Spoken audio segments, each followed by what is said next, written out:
Hello दोस्तों, स्वागत है आप सभी का हमारे यूट्यूब चैनल स्टडी हट्स पर। तो दोस्तों, आज के इस वीडियो में हम लोग देखने वाले हैं टॉप 20 एमसीक्यूज जो कि आपकी आगामी परीक्षा यूपी टेट से रिलेटेड होने वाले हैं। इस वीडियो में हम लोग चाइल्ड डेवलपमेंट एंड पेडागोजी से रिलेटेड एमसीक्यूज कवर करेंगे। तो चलिए बिना किसी देरी के स्टार्ट करते हैं आज के एमसीक्यूज।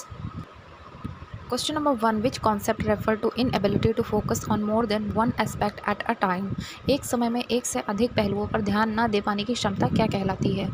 ए conservation, B centration, C egocentrism और D reversibility. So the right answer is option number B, centration. Jean पियाजे के अनुसार बच्चा एक ही पहलू पर ध्यान केंद्रित करता है। Question number 2, which concept refer to modifying existing schemas to fit new information. नई जानकारी के अनुसार पुराने स्कीमा को बदलना क्या कहलाता है? A assimilation, B accommodation, C adaptation और D organisation. So the right answer is option number B, accommodation. पियाजे के अनुसार जब नई जानकारी पुरानी सोच से मेल नहीं खाती तो स्कीमा को बदलना पड़ता है। Question number 3, which psychologist emphasised zone of proximal development ZPD। ZPD zone of proximal development किसने दिया? जीन पियाजे, B Lev Vygotsky, C BF Skinner और D Sigmund Freud. So the right answer is option number B, Lev Vygotsky. Vygotsky के अनुसार ZPD वह क्षेत्र है जहाँ बच्चा सहायता से बेहतर सीख सकता है। Which concept refer to learning by imitation without reinforcement. बिना री इन्फोर्समेंट के अनुकरण द्वारा सीखना क्या कहलाता है? A conditioning, B observational learning, C trial learning और D drill learning. So the right answer is option number B, observational learning. Albert Bandura के अनुसार बच्चे दूसरों को देखकर सीखते हैं। Question number 4, which stage of पियाजे involve symbolic thinking but lack logical reasoning. किस अवस्था में प्रतीकात्मक सोच होती है लेकिन तर्क की कमी होती है? A sensory motor, B pre operational, C concrete operational और D formal operational. So the right answer is option number B, pre operational. इस अवस्था में बच्चा प्रतीकों का उपयोग करता है लेकिन तार्किक सोच विकसित नहीं होती। Question number 5, which type of reinforcement is given after every correct response. हर सही उत्तर के बाद दिया जाने वाला रीइंफोर्समेंट क्या कहलाता है? A continuous reinforcement, B partial reinforcement, C negative reinforcement और D delayed reinforcement. Right answer of this question is option number A, continuous reinforcement. इसमें हर बार सही प्रतिक्रिया पर रीइंफोर्समेंट दिया जाता है। Question number 6, which concept refer to learning through consequence of behaviour. व्यवहार के परिणामों के माध्यम से सीखना क्या कहलाता है? A classical conditioning, B operant conditioning, C insight learning और D latent learning. Right answer is option number B, operant conditioning. BF Skinner के अनुसार व्यवहार रीइंफोर्समेंट और पनिशमेंट से नियंत्रित होता है। Question number 7, which type of thinking generate multiple solution. अनेक समाधान उत्पन्न करने वाली सोच कौन सी है? A convergent thinking, B divergent thinking, C logical thinking और D mechanical thinking. Right answer is option number B, divergent thinking. Divergent thinking में व्यक्ति अलग अलग और नए विचार उत्पन्न करता है। Question number 8, which stage of Erikson involves identity versus role confusion. Erikson के अनुसार आइडेंटिटी वर्सेस रोल कन्फ्यूजन किस अवस्था में होता है? A childhood, B adolescence, C adulthood और D infancy. So the right answer is option number B, adolescence. Erikson के अनुसार किशोरावस्था में व्यक्ति अपनी पहचान खोजता है। 9, which concept refer to ability to retain information over time. समय के साथ जानकारी को बनाए रखने की क्षमता क्या कहलाती है? A learning, B retention, C encoding और D retrieval. So the right answer is option number B, retention. Retention का मतलब सीखी गई जानकारी को लंबे समय तक याद रखना।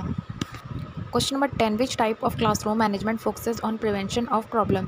समस्याओं को रोकने पर आधारित कक्षा प्रबंधन क्या कहलाता है? A reactive management, B preventive management, C punishment based और D strict management. So the right answer is option number B, preventive management. Preventive management में शिक्षक पहले ही नियम बनाकर समस्याओं को रोकता है। Question number 11, which factor mainly affect learning readiness. Learning readiness को मुख्य रूप से कौन प्रभावित करता है? A maturation, B punishment, C noise और D fear. So the right answer is option number A, maturation. परिपक्वता यानी मैच्योरेशन के बिना सीखना प्रभावी नहीं होता। Question number 12, which concept refer to learning by solving problem step by step. चरण दर चरण समस्या हल करके सीखना क्या कहलाता है? A heuristic learning, B algorithmic learning, C insight learning और D trial learning. So the right answer is option number B, algorithmic learning. Algorithmic learning में निश्चित नियमों का पालन करके समाधान किया जाता है। Question number 13, which type of development involve change in reasoning ability. क्षमता में बदलाव किस विकास से संबंधित है? A physical, B cognitive, C social और D emotional. So the right answer is option number B, cognitive. Cognitive development में सोच और तर्क की क्षमता विकसित होती है। Question number 14, which factor is most important for effective discipline? प्रभावी अनुशासन के लिए सबसे महत्वपूर्ण कारक क्या है? A punishment, B consistency, C fear और D strictness. So the right answer is option number B consistency. नियमों में लगातार समानता यानी कंसिस्टेंसी से अनुशासन बेहतर बनता है। 15, which concept refer to breaking complex task into smaller part? जटिल कार्य को छोटे भागों में बांटना क्या कहलाता है? A analysis, B chunking, C segmentation और D division. So the right answer is option number B chunking. Chunking से सीखना आसान और व्यवस्थित हो जाता है। Question number 16, which type of assessment provide continuous feedback? लगातार फीडबैक देने वाला मूल्यांकन कौन सा है? A summative, B formative, C diagnostic और D placement. So the right answer is option number B formative. Formative assessment में नियमित फीडबैक देकर सुधार किया जाता है। Question number 17, which concept refer to learning that occur unintentionally? अनजाने में होने वाला अधिगम क्या कहलाता है? A intentional learning, B incidental learning, C formal learning और D structured learning. So the right answer is option number B incidental learning. यह सीखना बिना योजना के अनुभवों से होता है। Question number 18, which teaching strategy develop critical thinking? Critical thinking विकसित करने वाली रणनीति कौन सी है? A lecture, B questioning, C dictation और D drill. So the right answer is option number B questioning. प्रश्न पूछने से विद्यार्थी सोचने और विश्लेषण करने के लिए प्रेरित होते हैं। Which concept refer to equal learning opportunity for a student? सभी छात्रों को समान सीखने का अवसर देना क्या कहलाता है? ए इंक्लूजन, बी सेग्रीगेशन, सी आइसोलेशन और डी डिस्क्रिमिनेशन।